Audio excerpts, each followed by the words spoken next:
बार की बात है, दो पड़ोसी राज्य के राजा आपस में बात करते हैं। प्रताप सिंह, अगर आप मेरे इन 3 सवालों के जवाब दे सको तो हम मान लेंगे कि आप मुझसे भी कई ज्यादा बुद्धिमान और सर्वश्रेष्ठ राजा है, क्योंकि इन सवालों का जवाब एक बुद्धिमान और सर्वश्रेष्ठ राजा ही दे सकता है। हाँ विक्रम सिंह, पूछिए। हम आपके सारे सवालों के जवाब दे सकते हैं। पूछिए, वह कौन से 3 सवाल है? सोच लीजिए, अगर आप उन सवालों का जवाब ना दे पाए तो आपको मेरे सामने हार माननी पड़ेगी और आपको यह भी मानना होगा कि मैं ही सर्वश्रेष्ठ राजा हूं, मैं ही सबसे बुद्धिमान हूं। ठीक है, आप सवाल पूछिए। मेरा पहला सवाल, ऐसी कौन सी चीज है जो ऊपर जाती है लेकिन कभी नीचे नहीं आती? मेरा दूसरा सवाल, मछली पानी में रहकर खुद पानी कब और किस वक्त पीती है? और मेरा तीसरा सवाल, दुनिया की सबसे कीमती चीज क्या है जो खरीदी नहीं जा सकती? अब बताइए, इन सवालों का क्या उत्तर है? यह सारे सवाल सुनकर राजा प्रताप सिंह का चेहरा उतर जाता है। क्या हुआ महाराज प्रताप सिंह, आपको इन सवालों के उत्तर नहीं पता? कमाल की बात है, आप मेरे एक सवाल का भी जवाब नहीं दे पा रहे। माफ करना प्रताप सिंह, लेकिन हमें लगता है कि एक राजा को इतनी बुद्धि तो होनी चाहिए कि वह इन सवालों का जवाब दे पाए। अगर वह इन सवालों का जवाब नहीं दे पा रहा तो वह राजा ही किस काम का? हम आपके सारे सवालों के उत्तर देंगे, लेकिन इन हमें सोचने के लिए कुछ वक्त चाहिए ही होगा ना। हम इतने जल्दी आपके सवालों का जवाब कैसे दे सकते हैं? हाँ, क्यों नहीं। हम आपको 1 महीने का वक्त देते हैं। आप आराम से सोचिए और मेरे इन सवालों का जवाब दीजिएगा। हमें आपके जवाब का इंतजार रहेगा। लेकिन अगर 1 महीने के बाद भी आप मेरे प्रश्न का उत्तर नहीं दे पाए तो फिर आपको हमें सर्वश्रेष्ठ राजा मानना होगा। हमें मंजूर है। हमें खुद पर पूरा यकीन है कि हम आपके तीनों सवालों के जवाब 1 महीने के अंदर दे देंगे। ठीक है महाराज, हमें आपके उत्तर का इंतजार रहेगा। वैसे हमें तो नहीं लगता कि आप मेरे सवालों का उत्तर दे पाएंगे, फिर भी मैं 1 महीने का इंतजार कर लेता हूं, क्योंकि मैं अच्छी तरह से जानता हूं कि मैं ही सर्वश्रेष्ठ राजा हूं। विक्रम की यह सारी बातें सुनकर प्रताप सिंह का खून खौल जाता है, लेकिन वह कुछ नहीं बोल पाता। विक्रम वहां से चला जाता है। उसके जाने के बाद प्रताप सिंह अपने मंत्री से बोलता है, मंत्री जी, गांव में ऐलान कर दीजिए कि जो कोई भी मेरे 3 सवालों का जवाब देगा, हम उसे 1000 सोने के सिक्के इनाम में देंगे। फिर पूरे गांव में यह बात फैल जाती है। लोगों में चर्चा होने लगती है। बहुत सारे लोग अपनी किस्मत आजमाने के लिए राजा के पास जाते हैं और राजा उनसे उन सवालों का जवाब पूछते हैं, लेकिन वह लोग सवाल सुनकर निराश हो जाते हैं, सवालों का जवाब नहीं दे पाते।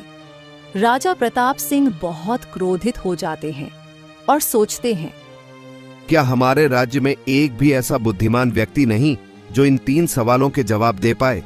यह तो बहुत शर्म की बात है। मेरे पास अब कुछ ही दिनों का समय बचा है।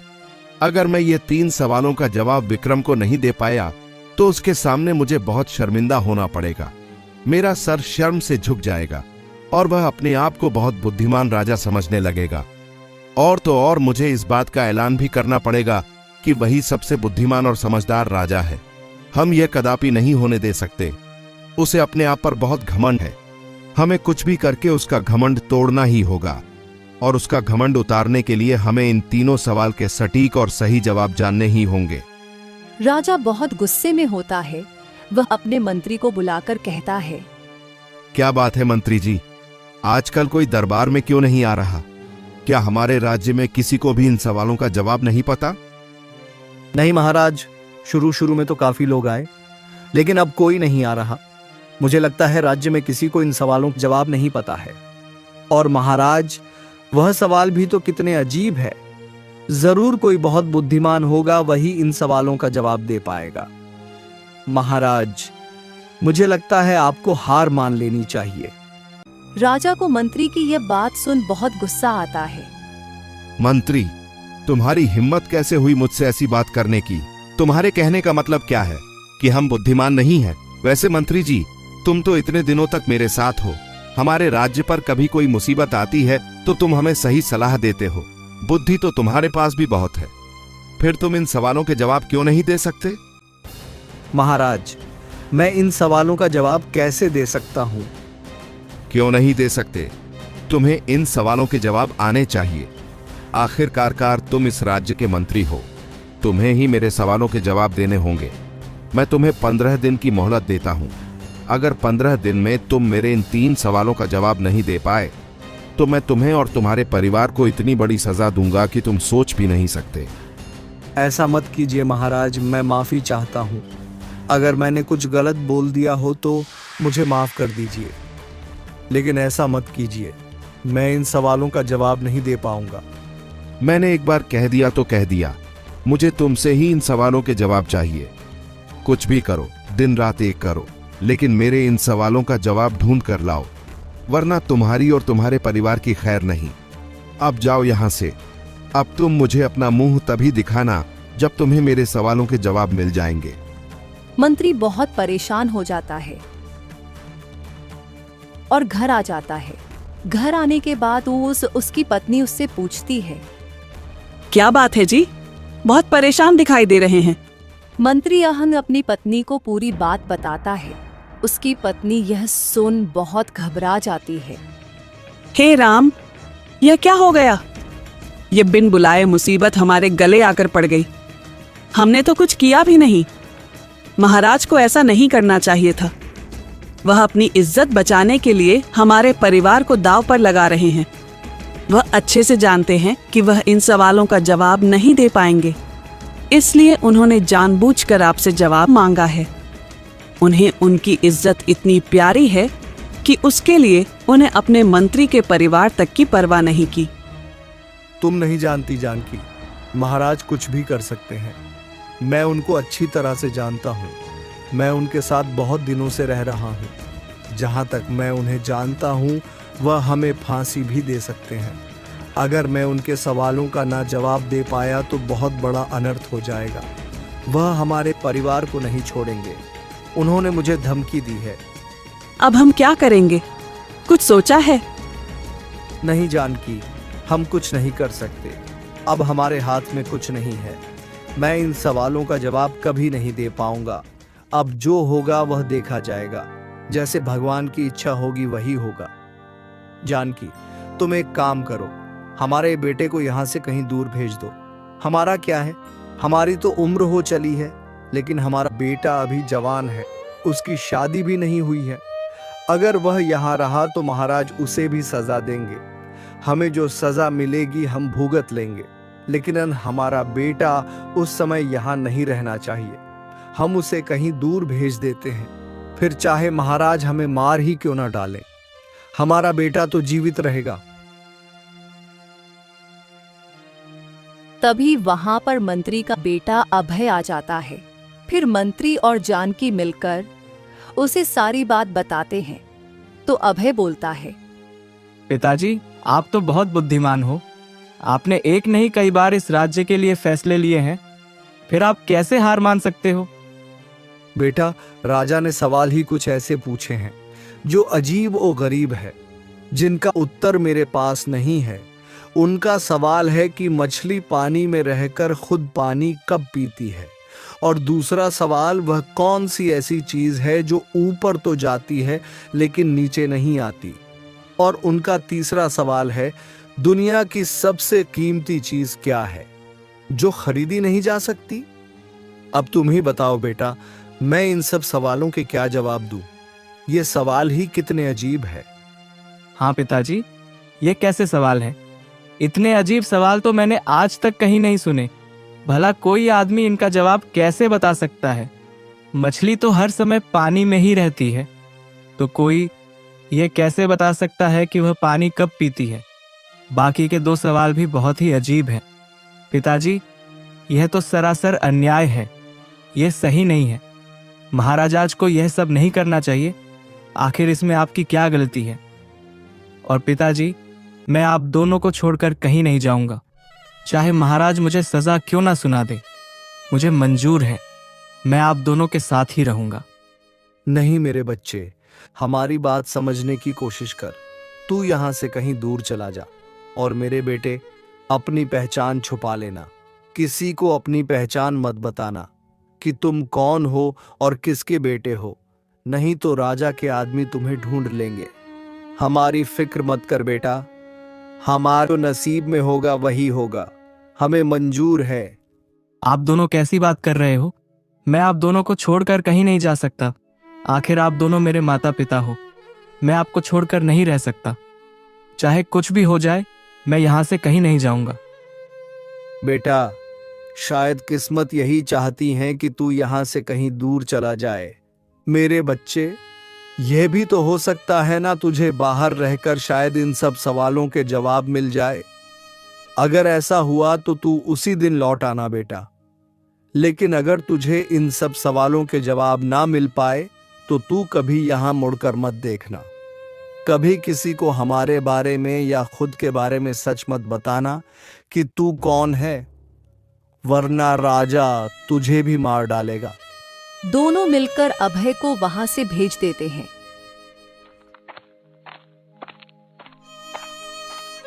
अभय गांव छोड़कर बहुत ही उदास मन से वहां से निकल पड़ता है।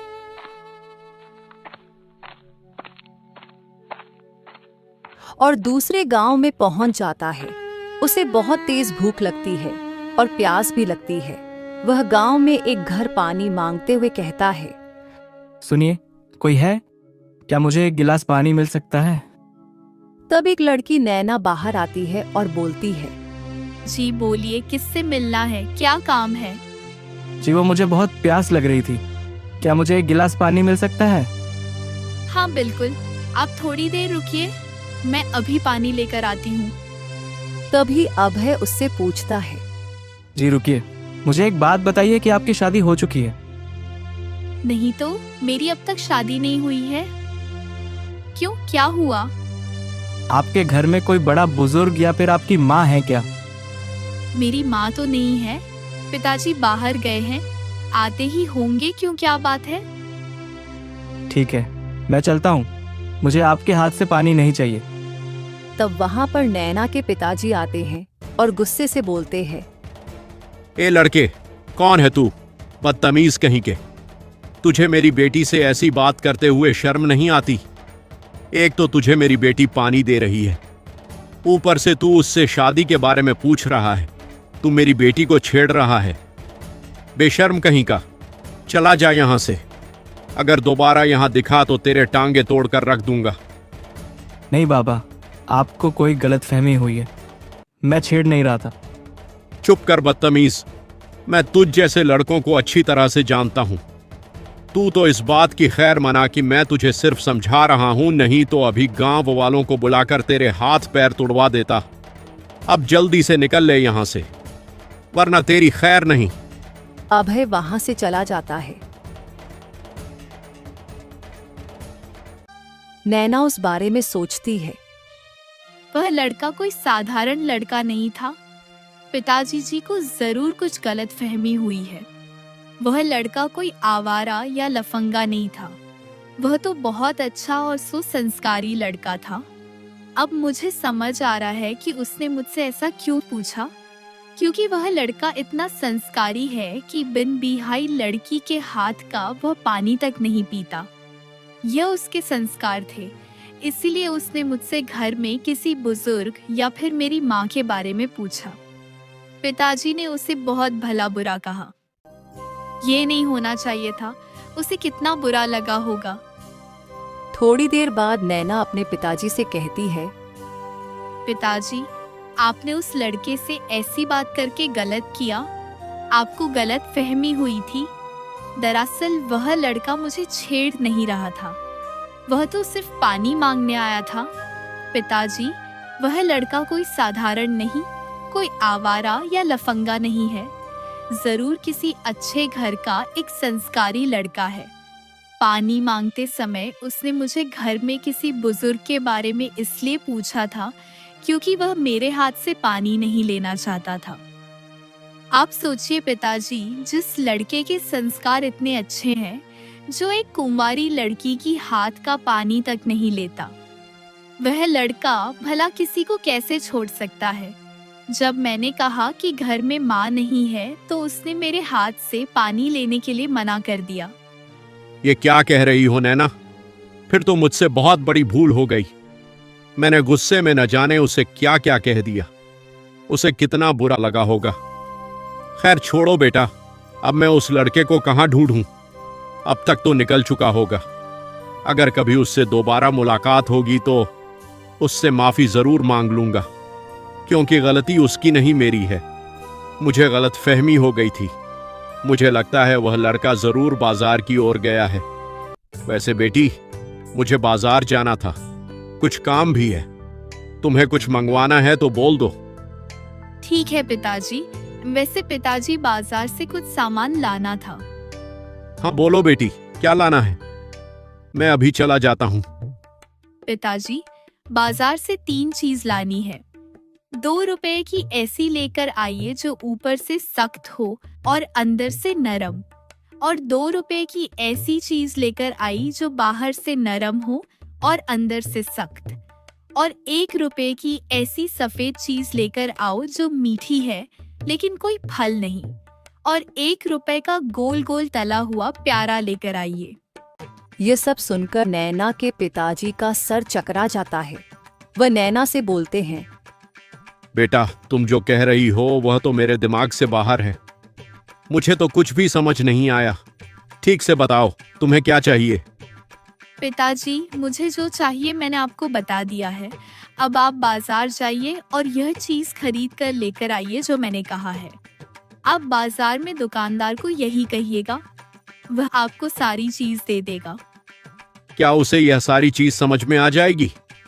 हाँ पिताजी, अगर उसके पास दिमाग होगा तो जरूर समझ आ जाएगी। आप जाइए। ठीक है बेटा, मैं अभी जाता हूँ। नैना के पिता बाजार के लिए निकल पड़ते हैं। एक दुकानदार से कहते हैं, सुनो भाई, 2 रुपए की ऐसी चीज दीजिए जो ऊपर से सख्त हो और अंदर से नरम हो, और 2 रुपए की ऐसी चीज दीजिए जो बाहर से नरम हो और अंदर से सख्त हो, और 1 रुपए की ऐसी सफेद चीज दीजिए जो मीठी है लेकिन कोई फल नहीं, और 1 रुपए का गोल गोल तला हुआ प्यारा दे दो। ये सारी बातें सुनकर दुकानदार का सर घूम जाता है। ये क्या बोल रहे हो? नरम कड़क सफेद चीज, ये सब क्या है? मुझे तो कुछ भी समझ में नहीं आ रहा। तुम्हें आखिर चाहिए क्या? साफ साफ बोलो। मेरी बेटी ने मुझे यही लाने के लिए कहा है। तुम्हें पता होगा, तुम मुझे यह चीज दे दो। आपकी यह टेढ़ी बातें मेरे दिमाग से बाहर है। मुझे कुछ भी समझ नहीं आ रहा। मैं आपको कुछ नहीं दे सकता। जाइए यहाँ से। फिर नैना के पिताजी दूसरे दुकानदार के पास जाते हैं तो उन्हें भी यह सारी चीज समझ नहीं आती। फिर वो और एक दुकानदार के पास जाते हैं तो वो गुस्से से कहता है, क्यों रे बूढ़े, तू पीकर तो नहीं आया, या फिर तुझे मजाक करने के लिए मैं ही मिला था? तुझे कुछ खरीदना है भी या नहीं? मेरा समय बर्बाद मत कर, निकल जा यहाँ से। वो दुकानदार उसे वहां से भगा देता है। फिर रास्ते में उसकी मुलाकात अभय से होती है। वो अभय देख बहुत खुश हो जाता है और उसे कहता है, अच्छा हुआ बेटे, तुम मुझे यहीं मिल गए। मुझसे बहुत बड़ी गलती हो गई। मैंने अनजाने में तुम्हें बहुत कुछ सुना दिया। दरअसल मुझे पूरी बात पता ही नहीं थी, और मैं तुम्हें समझ ही नहीं पाया। मैं तुम्हें औरों की तरह समझ रहा था, लेकिन जब मेरी बेटी ने मुझे समझाया तब मुझे समझ आया कि तुम औरों की तरह नहीं हो, कि तुम कितने संस्कारी हो। तुम्हारी उन बातों का मतलब मुझे तो नहीं समझ आया, लेकिन मेरी बेटी बहुत समझदार और बुद्धिमान है। उसने मुझे सारी बात बताई। तब मुझे मेरी गलती का एहसास हुआ। मुझे माफ कर देना बेटे। अरे नहीं नहीं बाबा, आप माफी मत मांगे। आपकी जगह कोई और होता तो उसे भी शायद गलतफहमी हो जाती। मुझे लगता है मेरे बात करने का तरीका ही कुछ ऐसा था कि आपको गलतफहमी हो गई। आप माफी मत मांगे। वैसे बाबा, आप बहुत परेशान दिख रहे हो, कोई बात है? हाँ बेटा, दरअसल मेरी बेटी ने बाजार से कुछ चीज मंगवाई थी। मैं बहुत दुकानदारों के पास गया, लेकिन वह दुकानदार समझ ही नहीं पा रहे। मुझे एक भी चीज नहीं मिली। मुझे बताइए, शायद मैं आपकी कुछ मदद कर पाऊं। नैना के पिताजी अभय को उन चीजों के बारे में बताते हैं तो अभय सोचता है, सचमुच यह लड़की तो बहुत बुद्धिमान है। लगता है उसने किसी की परीक्षा लेने के लिए यह सब किया है। बाबा, आप चिंता मत कीजिए, मैं समझ चुका हूं कि आपकी लड़की को कौन सी चीज चाहिए। आप चलिए मेरे साथ, मैं आपको चीज दिलवाता हूं। फिर अभय नैना के पिताजी के साथ एक दुकानदार के पास जाकर बोलता है, सुनिए भाई साहब, मुझे 2 रुपए की ऐसी चीज दीजिए जो बाहर से सख्त और अंदर से नरम हो, जो कि नारियल है। क्योंकि नारियल बाहर से सख्त होता है लेकिन अंदर से गुद्दे वाला नरम होता है। और 2 रुपये की ऐसी चीज दीजिए जो बाहर से नरम हो और अंदर से सख्त, यानी कि 2 रुपये के छुहारे दीजिए, जो बाहर से तो नरम होते हैं लेकिन अंदर से सख्त होते हैं। और 1 रुपये की ऐसी मीठी चीज दीजिए जो फल नहीं है लेकिन मीठी होती है, वह है चीनी। 1 रुपये की चीनी दे दीजिए। ये सारी बातें सुनकर नैना के पिताजी भी दंग रह जाते हैं। अब समझ में आया, तो यह बात थी। तुम तो बहुत बुद्धिमान लड़के हो। ये सब बातें तो मेरी समझ में नहीं आई। इन बाबा को भी सीधे सीधे बोलना चाहिए था ना। ये सारी चीज इतने घुमा फिरा कर बोल रहे थे, मेरे तो कुछ समझ में नहीं आया। मैं तो हैरान हूं कि तुम इन सब चीजों को कैसे पहचान पाए। सचमुच तुम तो बहुत बुद्धिमान हो। फिर दोनों मिलकर वहां से चले जाते हैं। नैना के पिताजी बोलते हैं, अरे बेटा, एक चीज तो रह गई। हाँ बाबा, चलिए मैं आपको वह भी दिल देता हूँ। फिर अभय और बाबा मिलकर एक मिठाई वाले के पास जाते हैं। अभय उनसे कहता है, सुनिए भाई साहब, मुझे गोल गोल तला हुआ प्यारा दे दीजिए। ये तुम क्या कह रहे हो? मुझे कुछ समझ नहीं आ रहा। साफ साफ बताओ, क्या चाहिए? मैं गुलाब जामुन के बारे में बात कर रहा हूँ, जो गोल भी होता है और तला हुआ भी होता है, जो प्यारा भी होता है।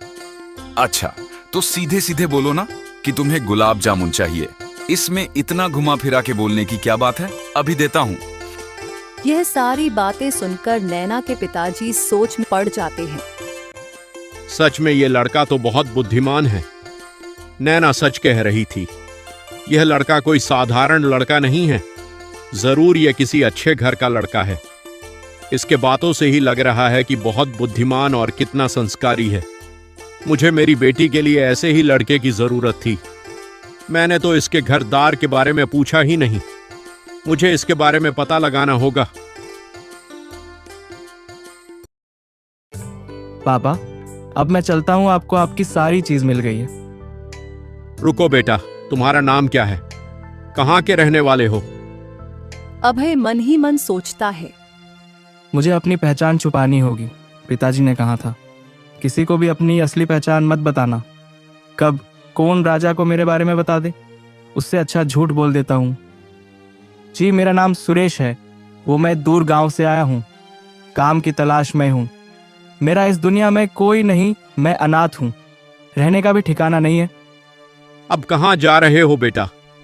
जी पता नहीं, जहाँ ईश्वर ले जाए। मैं सिर्फ उनके भरोसे हूँ। एक काम करो, तुम मेरे घर चलो, मैं तुम्हारी मदद करूंगा। अरे नहीं नहीं बाबा, आप तकलीफ मत लीजिए, मैं जैसे तैसे अपना गुजारा कर लूंगा।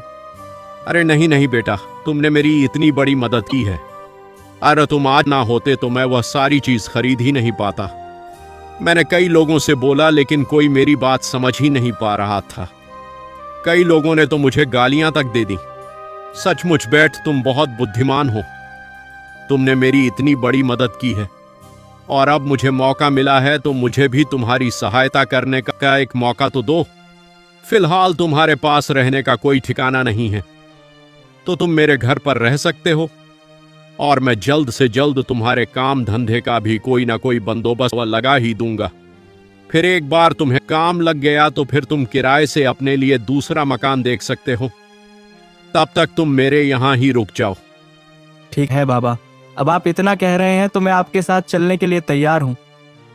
फिर अभय उन बाबा के साथ उनके घर चला जाता है। नैना उसे देख बहुत खुश होती है। घर जाने के बाद नैना के पिताजी उसे बाजार की सारी बात बताते हैं। नैना और भी खुश हो जाती है। थोड़ी देर बाद नहीं, नैना सोचती है, सचमुच ये लड़का कोई साधारण नहीं। मैंने जो सोचा था वही निकला। ये बहुत बुद्धिमान और अक्लमंद है, क्योंकि मैंने पिताजी को जानबूझकर पहेलिया में जो चीज बताई थी उसका उत्तर एक बुद्धिमान व्यक्ति ही दे सकता था। मुझे पता था कि इन सवालों का जवाब यही दे सकते थे, इसीलिए मैंने जानबूझकर पिताजी को बाजार भेजा था ताकि मैं इनका पता लगा सकूं। नैना अभय के बारे में सोच रही होती है। तभी उसके पिताजी वहां आ जाते हैं और उसे बोलते हैं, बेटा, मुझे तुझसे कुछ जरूरी बात करनी है। हाँ पिताजी, बोलिए ना, क्या बात है? बेटा, जब से मैं सुरेश से बाजार में मिला हूं तब से मेरे मन में ख्याल आ रहा है, सुरेश बहुत अच्छा लड़का है और बहुत बुद्धिमान भी है। वह बिल्कुल तुम्हारी तरह है बेटा, लेकिन वो अनाथ है। उसके माता पिता नहीं हैं। वह तो काम की तलाश में यहां वहां भटक रहा है। मुझे लगता है तुम्हारे लिए सुरेश से अच्छा लड़का हो ही नहीं सकता, क्योंकि बेटी मैं तुम्हें बचपन से जानता हूं। तुम में जितना दिमाग है, जितनी तुम बुद्धिमान हो, उतना ही सुरेश भी है। उसकी और तुम्हारी जोड़ी ठीक रहेगी। मैं तुम्हारी शादी सुरेश से करना चाहता हूं। अब तुम बताओ, तुम्हारी क्या राय है? पिताजी, आपने बिल्कुल सही कहा। सुरेश सचमुच बहुत ही बुद्धिमान है। मैंने आपको जानबूझकर पहेली में वह चीज मंगवाई थी। मैं देखना चाहती थी कि सुरेश उन पहेलियों का उत्तर दे भी पाता है या नहीं, लेकिन उसने सभी पहेलियों के सटीक उत्तर दिए। मेरा भी यही सपना था कि मेरी शादी ऐसे ही किसी बुद्धिमान व्यक्ति से हो। मुझे कोई आपत्ति नहीं है पिताजी।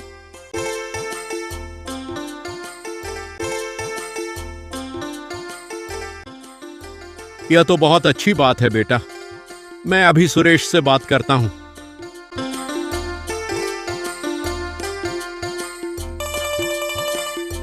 थोड़ी देर बाद नैना के पिताजी अभय से बोलते हैं, बेटा सुरेश, मुझे तुझसे कुछ जरूरी बात करनी है। दरअसल मैं मेरी बेटी के लिए एक लड़के की तलाश में था। मुझे उसके लिए जैसा लड़का चाहिए था वह सारे गुण तुम में हैं। बेटा, तुम्हें कोई ऐतराज ना हो तो मेरी बेटी की शादी मैं तुमसे करवाना चाहता हूँ। ये बात सुनकर अभय को अपने माता पिता का ख्याल आता है। मन ही मन सोचता है, क्या करूं? मुझे तो कैसे भी करके अपने माता पिता की जान बचानी है। मेरे पास बहुत कम समय बचा है। इनकी बेटी नैना बहुत बुद्धिमान है। जिस तरह से उसने बाजार में चीज पहली में बताई थी, मुझे लगता है राजा के उन 3 सवालों का जवाब नैना ही दे पाएगी। अगर नैना ने उन तीनों सवालों के जवाब दे दिए तो मेरे माता पिता की जान बच जाएगी। लेकिन इसके लिए मुझे इन्हें सच्चाई बतानी होगी। बाबा, मैं नैना से शादी करने के लिए तैयार हूं। मुझे कोई ऐतराज नहीं है, लेकिन मेरी एक शर्त है। अगर मेरी वह शर्त पूरी होती है तो मैं शादी करने के लिए तैयार हूं। शर्त? कैसे शर्त? वहां पर नैना भी आ जाती है। फिर अभय बोलता है, माफ कर देना बाबा, मैंने आपसे झूठ बोला। मेरा नाम सुरेश नहीं, अभय है। और मैं कोई अनाथ नहीं, मेरे माता पिता हैं। मैं एक मंत्री का बेटा हूं। और अभय सारी बातें उन दोनों को बता देता है। दोनों ये सारी बातें सुन बहुत चौंक जाते हैं। फिर नैना बोल पड़ती है, तुम मुझे वह सवाल बताओ, शायद मैं तुम्हारी मदद कर सकती हूँ। वह तीनों सवाल नैना से पूछता है। ये सवाल सुन नैना के पिताजी का भी सर चकरा जाता है। वह बोलते हैं, यह तो बहुत अजीब सवाल है। ऐसे सवाल तो मैंने भी आज तक नहीं सुने। तुम्हारा राजा भी कितने अजीब है। उन्होंने तुम्हारे और तुम्हारे परिवार के साथ बहुत गलत किया है। मैं मजबूर हूँ बाबा, अब आप ही बताइए। एक तरफ मेरे माता पिता है जिनके साथ कभी भी कुछ भी हो सकता है, ऐसे में शादी कैसे कर सकता हूँ? मुझे तुम्हारी शर्त मंजूर है। अगर तुम मुझसे शादी करते हो तो मैं तुम्हारे सारे सवालों के जवाब दे दूंगी। मुझे इन सभी सवालों के जवाब पता है।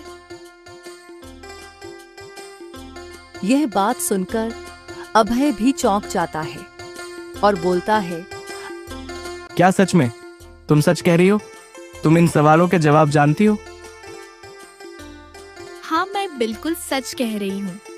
मैं सभी सवालों के जवाब जानती हूँ, लेकिन मैं शादी के बाद ही इन सवालों के जवाब दे पाऊंगी, क्योंकि उसके लिए मुझे उस राजा के महल भी जाना होगा। अभय यह बात सुनकर बहुत खुश हो जाता है। उसकी खुशी का ठिकाना नहीं रहता। वह शादी के लिए मान जाता है। फिर दोनों की शादी हो जाती है।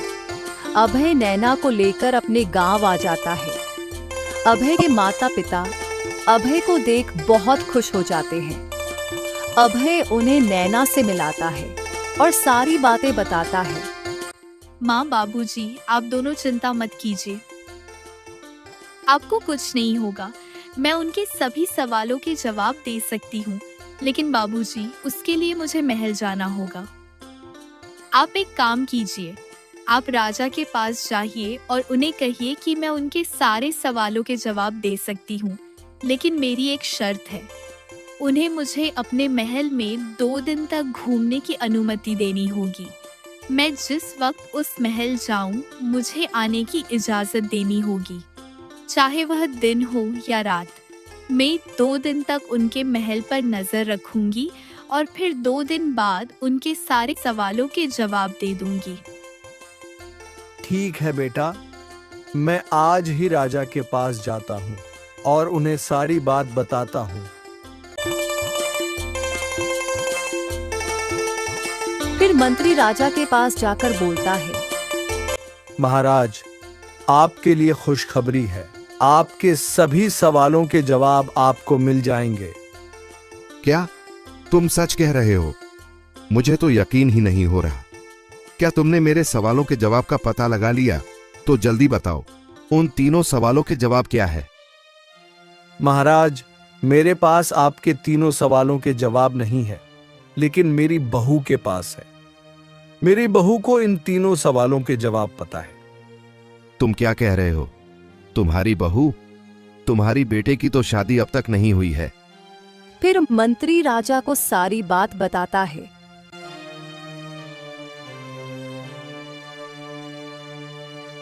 मेरी बहू का कहना है वह 2 दिन बाद आपको आपके सवालों के जवाब दे देगी, लेकिन उसके लिए मेरी बहू ने एक शर्त रखी है। उसकी शर्त यह है कि उसे बिना किसी रोक टोक के इस महल के अंदर प्रवेश दिया जाए, वह चाहे दिन हो या रात हो। 2 दिन वह आपके महल में आना चाहती है। ठीक है, हम तुम्हारी बहू की शर्त को स्वीकार करते हैं। तुम्हारी बहू 2 दिन जब चाहे इस महल में आ सकती है, किसी भी कमरे में जा सकती है, पूरा महल घूम सकती है। तुम उसे जाकर कह दो कि मुझे 2 दिन बाद मेरे सवालों के जवाब चाहिए। फिर मंत्री घर जाकर अपनी बहू को सारी बात बताता है। यह बात सुन नैना भी बहुत खुश हो जाती है। थोड़ी देर बाद रात हो जाती है। उसके बाद नैना उस महल में जाती है और बहुत देर तक वहीं रुकती है और नजर रखती है। वह देखती है कि रानी के कमरे में से एक आदमी चोरी चुपके से बाहर आ रहा होता है। नैना को उस पर शक होता है। फिर दूसरे दिन वह यह बात अभय को बताती है। लेकिन नैना, उस आदमी का इन सवालों से क्या लेना देना है? लेना देना है, मुझे आज रात को भी वहां जाना होगा और इस बात की पुष्टि करनी होगी। फिर थोड़ी देर बाद रात हो जाती है। नैना उस रात को भी उस महल के बाहर जाकर उस आदमी पर नजर रखती है। थोड़ी देर बाद वह आदमी वहां आता है और कमरे में चला जाता है। नैना भी उस कमरे के पास चली जाती है और उन दोनों की बातें सुनती है। उसके बाद नैना अपने घर लौट आती है और दूसरे दिन महल में नैना को बुलाया जाता है तो राजा नैना से कहता है, देखो बहुरानी, जैसा कि तुमने कहा था, मैंने तुम्हारे साथ तुम्हारी शर्त मानी है। जैसा कि तुमने वादा किया था कि 2 दिन बाद तुम मेरे तीनों सवालों के जवाब दे दोगी। अब वो वक्त आ चुका है। तुम्हारे 2 दिन पूरे हो चुके हैं। अब बताओ बहुरानी, मेरे उन तीनों सवालों के जवाब क्या है? मुझे बहुत बेसब्री से इसका इंतजार है। तुमने मेरे तीनों सवालों के जवाब दे दिए तो मैं तुम्हें मुंह मांगी कीमत देने के लिए तैयार हूं। तुम जो चाहोगी तुम्हें वह सब मिलेगा। ठीक है महाराज, ध्यान से सुनिएगा। मैं आपके तीनों सवालों के जवाब देने जा रही हूँ। आपका पहला सवाल था कि ऐसी कौन सी चीज है जो ऊपर तो जाती है लेकिन नीचे नहीं आती? इसका जवाब है उम्र। उम्र ही ऐसी चीज है जो हमेशा बढ़ती है, कभी घटती नहीं। राजा ये सुनकर बहुत खुश हो जाता है और बोलता है, हाँ बिल्कुल, तुमने बिल्कुल सच कहा। सच में बहुरानी, तुम तो बहुत बुद्धिमान हो। यह जवाब तो मेरे दिमाग में आया ही नहीं। बहुरानी, मेरे अगले सवाल का भी उत्तर दो। आपका अगला सवाल था कि दुनिया की ऐसी कौन सी कीमती चीज है जो खरीदी नहीं जा सकती? इसका उत्तर है वक्त। वक्त तक एक ऐसी चीज है जो सबसे कीमती है, लेकिन दुनिया का कोई भी अमीर से अमीर आदमी वक्त को खरीद नहीं सकता। वक्त किसी के भी हाथ में नहीं होता। ये सुनकर वहां के सभी लोग आश्चर्यचकित हो जाते हैं। राजा की खुशी का ठिकाना नहीं रहता। वह बोल पड़ता है, शाबाश बहुरानी, तुमने यह भी बिल्कुल सच कहा। इस दुनिया में वक्त ही सबसे कीमती चीज है जो कभी खरीदी नहीं जा सकती। बहुरानी, बस मेरे आखिरी सवाल का जवाब दे दो। उसके बाद जो तुम कहोगी मैं तुम्हें सब दे दूंगा। और मुझे यकीन है मेरे तीसरे सवाल का भी जवाब तुम दे सकती हो, क्योंकि तुम्हारे दिमाग का जवाब नहीं। आपका तीसरा सवाल यह था कि मछली पानी में रहकर किस वक्त पानी पीती है। इस सवाल का जवाब तो आपके महल में ही है। ये तुम क्या कह रही हो बहुरानी? इस बात का उत्तर भला मेरे महल में कैसे हो सकता है? मैं कुछ समझा नहीं। आप आपके महल के सेवक मदन लाल को यहाँ बुलाए, तभी मैं आपके सवाल का जवाब दे पाऊंगी। फिर नैना के कहने पर राजा मदन लाल को वहां बुलाते हैं। फिर नैना बोलती है, आप इस मदन लाल से पूछिए कि इसका महारानी से क्या संबंध है। यह बात सुनकर राजा चौंक जाते हैं और कहते हैं, बहुरानी, ये तुम क्या कह रही हो? भला इस सेवक का हमारे रानी से क्या संबंध हो सकता है? महाराज, यह तो आप अपने सेवक से ही पूछिए, यही आपको सच बताएगा। मदन लाल, चुप क्यों खड़े हो? बोलो, यह बहुरानी क्या कह रही है? तुम्हारा महारानी से क्या संबंध है? महाराज, मुझे नहीं पता कि बहुरानी क्या कह रही है। भला मेरा महारानी के साथ क्या संबंध हो सकता है? मैं तो एक मामूली सा सेवक हूं। आप क्या कह रहे हैं? मेरे तो कुछ समझ में नहीं आ रहा। आखिर मैंने किया क्या है? सच सच बताओ मदन लाल, तुम झूठ नहीं बोल सकते। मैंने अपनी आंखों से तुम्हें देखा है और मैंने तुम्हारी सारी बातें सुन ली है। एक तो तुम अपने मुंह से महाराज को सारी सच्चाई बता दो, वरना मैंने जो सुना है मैं वह सारी बातें महाराज को बता दूंगी। अब तुम सोच लो तुम्हें क्या करना है। और अगर मैंने महाराज को सारी बातें बता दी तो तुम सोच भी नहीं सकते कि तुम्हारे साथ क्या हो सकता है। उससे अच्छा अपना जुर्म तुम खुद ही कबूल कर लो। ये सारी बातें सुन मदन लाल बहुत डर जाता है। उसके हाथ पैर कांपने लगते हैं। वह डरते डरते महाराज से कहता है, महाराज, मुझे माफ कर दीजिए। मुझसे बहुत बड़ी भूल हो गई। यह सब मैंने महारानी के कहने पर किया था। मेरी तो हिम्मत भी नहीं थी कि मैं उनके पास जा सकूं, लेकिन महारानी ने ही मुझे उकसाया था। मेरे इसमें कोई गलती नहीं है। महाराज को यह सुन के बहुत गुस्सा आता है। वह गुस्से से बोलते हैं, आखिर ये हो क्या रहा है? हमारी कुछ समझ नहीं आ रहा। बहुरानी, तुम हमें सारी बात बताओ। दरअसल महाराज, आपके रहते हुए महारानी के संबंध इस मदन लाल के साथ है।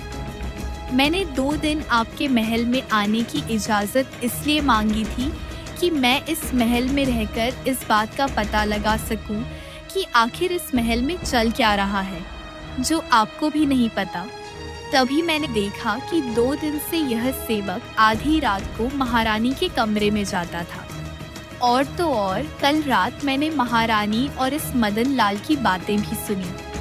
उन बातों से मुझे यह पता चला कि यह पिछले कई सालों से आपके पीठ पीछे यह गंदा काम कर रहे हैं। महारानी और यह सेवक आपको धोखा दे रहे हैं। ये सारी बातें सुनकर महाराज के पैरों तले जमीन खिसक जाती है। उन्हें बहुत बड़ा धक्का लगता है। वे सैनिकों से कहकर मदन लाल को बंदी बना लेते हैं और महारानी को भी बंदी बना लेते हैं। महाराज पूरी तरह से टूट जाते हैं और नैना से कहते हैं, बहुरानी, तुमने सच सामने लाकर बहुत बड़ा काम किया है। मैं तो इस बारे में कभी सोच भी नहीं सकता था कि मेरे पीठ पीछे महारानी ये सब कर रही है। मुझे तो इस बात की कभी भनक ही नहीं पड़ी। महाराज, आपके तीसरे सवाल का यही उत्तर है। अगर महल में रहते हुए आपको अपनी पत्नी के बारे में यह तक नहीं पता कि वह कब क्या करती है, फिर कोई आदमी ये कैसे बता सकता है कि मछली पानी में रहकर जल कब पीती है? ये सारी बातें सुनकर महाराज भी बहुत आश्चर्यचकित हो जाते हैं और नैना की प्रशंसा करते हुए बोलते हैं, शाबाश बहुरानी, तुमने बिल्कुल सही कहा। तुमने आज मेरी आंखें खोल दी। और तो और तुमने एक बहुत बड़े राज से पर्दा भी उठा दिया। अगर तुम ना होती तो पता नहीं मैं और कितने दिन बेवकूफ बना रहता। इस राज्य को तुम्हारे जैसी सोच और बुद्धिमान रानी की जरूरत है। मैं चाहता हूं कि आज के बाद अभय मेरी जगह ले ले और तुम एक महारानी की जगह ले लो, क्योंकि तुम दोनों इसके काबिल हो। मैं आज से ही मेरा राजपाट छोड़कर जा रहा हूं। अब मेरा यहां बिल्कुल भी मन नहीं लगेगा। मैं इस धोखे के साथ यहां और नहीं रह सकता। अगर यहां रहूंगा तो बार बार मुझे महारानी का दिया हुआ धोखा ही याद आएगा। इससे अच्छा मैं बहुत दूर चला जाता हूं। अब यह राजपाट मुझसे ना हो पाएगा। मैं नहीं संभाल पाऊंगा और मैं अभय को यहां का नया राजा घोषित करता हूं। मुझे यकीन है तुम दोनों इस राज्य की देखभाल बहुत अच्छे से कर पाओगे।